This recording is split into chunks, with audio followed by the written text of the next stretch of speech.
Back here with DT Daily. Thanks everybody for tuning in live. Obviously, we're broadcasting across a bunch of different platforms, and we can take your comments and questions. And if you have them, please drop them in for this next segment, because we are joined now by Cedric Hudson with the very impressive title, as I just told him off air, Senior Apparel Designer at Adidas. Yeah. Cedric, thank you so much for coming in here and joining us.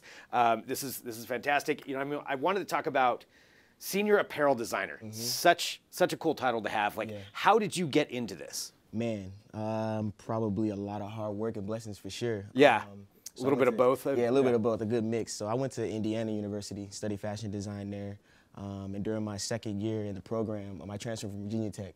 I ran track in college, so I had the athletic background too. What did you run in track? I was a long jumper actually. Nice. I jumped like 24 feet in Damn. school and college. So yeah. So I had the opportunity. That helped, give me the opportunity to go to college.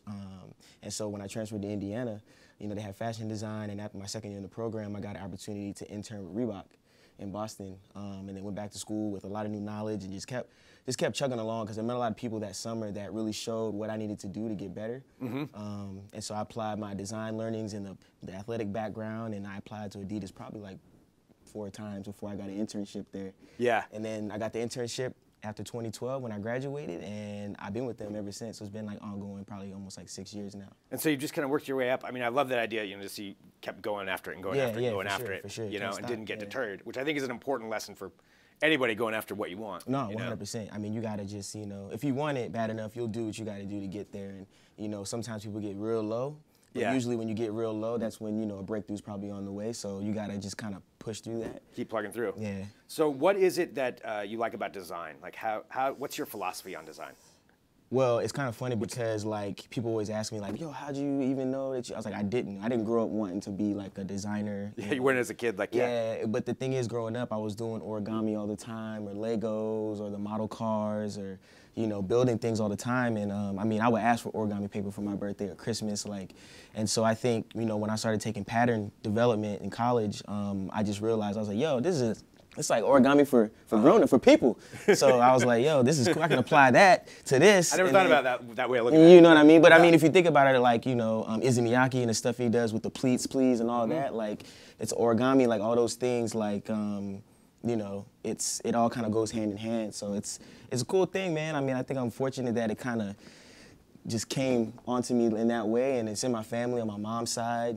She's a great crafts person. She does everything under the sun. Yeah. I watched her sew as a kid. She used to tell me, my great-grandmother, she used to make dresses for the women in the neighborhood. That's what kind of my tattoo is signifying, just letting her that I thank her. Yeah, that I thank her. Scissors, that I thank her for sending, those talents down to me. And then same thing, my uncle used to get comics in the newspaper. So I feel like I was kind of the first person to really take advantage of the skill sets. I think I had the best opportunity, so I'm just trying to do my best to take advantage of my youth and the time of the world we're in with all the technology. And I want to bring that up. Talking about that, it sounds like you combined the creativity with some of the background that you had with your relatives, kind of instilling that in you from the beginning. For sure. How do you utilize the technology side of it? Yeah, I mean, obviously there's internet. I was born in '89, so I didn't really like grow up with internet until we had like high-speed internet, not until like 2001 or something. Yeah. So, still like dial-in and all that. AOL. So, back then it wasn't really a thing, but, nowadays it's more so, I would say, the programs like,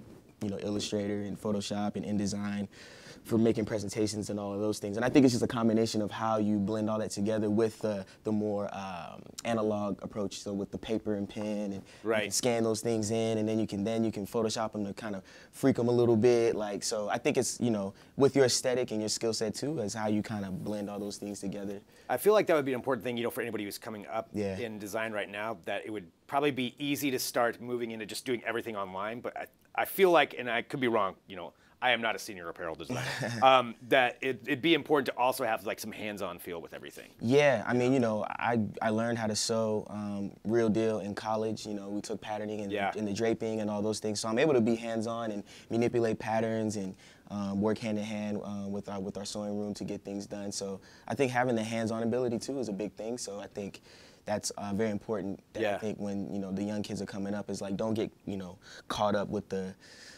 the digital thing, or the just the sketching and stuff. I mean, all those things are important to get your idea across, but being able to actually make and be hands-on, because it can become a lost art. I feel like, you have old heads tell you that to me now, like, oh, back in my day, it's like, all right, well, but I think it is a good thing to be able to kind of just really get hands-on and separate yourself from the screen sometimes. Yeah. But at the same time, that technology is a big, big asset, and so you got to be well versed in everything. So it can try help. Try to balance. Yeah, try to find that balance. Yeah. Which it's an important thing, I would think. Going forward. Like what I know, and this was off air. I found out some things that that influence your creativity. I know music's a big part of it. For sure. So what artist, is there any one artist that's the most influential? Is it just kind of depend? It's a lot, man, so a lot of people that know me, like, I'm a big R&B, kind of like jazz guy. Okay. So, like Tom Misch and Reginald Chapman and Christian Scott, Braxton Cook, a lot of these new and up-and-coming guys. I mean, man, it's everything. And then you got cats like Nicolay and Fonte and all those types of vibes. Like, that's like where my head's always at, really. I listen to the state. Like you're walking around, that's just what's playing. Yeah, no, that's like my inner, like, Yeah. But I like listening to the State of Jazz playlist a lot. Nice. On Spotify. Obviously, I have my own playlist for my brand, Contemporary Athletics, that I just have that on the side. So I like to just kind of, because for me, it's like the music that I like, so I can, put into that playlist I can just always go to, and I just listen to that. But State of Jazz I think is outstanding. It's one of my favorite playlists. And you hear something new, and it just kind of like, how does that? And it's newer jazz artists, Yeah. So it's really cool, man. And I mean, I always find something new. And then I also still listen to like old stuff, like, so especially like Jazz Mataz, like Guru stuff. Nice. That's like, that just kind of blends everything together. And then the guy Ivan Av, like, I love his music so much, and he was interviewed on Ali Shaheed Muhammad's Microphone Check podcast, and he compared him to Guru, and I was like, all right, cool, sounds good. So it's kind of like your design process, just in general. Blending the old with the new. The old hands-on technology. You got old jazz and new jazz. Yeah, and it gets me in the right mindset. It gets me in the mindset to create. It gets me in the mindset to kind of give over to the process, which I think a lot of jazz musicians do, because it can be frenetic at times. It can be slow. It can. Yeah. And I think I kind of connect with it in that way. So.